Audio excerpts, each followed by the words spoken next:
প্রেম সম্পর্কে তোমার ধারণা কি?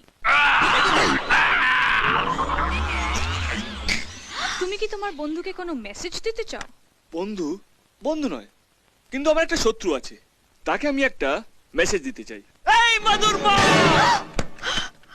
পৃথিবীর তুমি যেই প্রান্তে থাকো, তোমাকে আমি ঠিক খুঁজে বের করবই। তোমার জন্য আজকে আমার 4000 টাকা গচ্ছা গেছে। তোমাকে আমি ডিসেম্বর মাসের রাত্রে লেকের জলে চুবিয়ে মারবো। তোমাকে আমি অভিশাপ দিচ্ছি, কলকাতার সবচেয়ে বদ লোকের সঙ্গে তোমার বিয়ে হবে। তোমার শাশুড়ি তোমাকে দিয়ে বাসন মাজাবে, শুধু বাসন না, তোমাকে দিয়ে হাত পা টেপাবে। তোমার পর রোজ রাতে মাল খেয়ে আসবে, আর মাল খাওয়ার পর তোমাকে ডিসুম ডিসুম ডিসুম করে মারবে। পৃথিবীর যত রকমের কষ্ট আছে, ভগবান তোমাকে প্রত্যেক মাসের আসনের মতন দিক দিক দিক দিক দিক দিক দিক দিক দিক দিক দিক।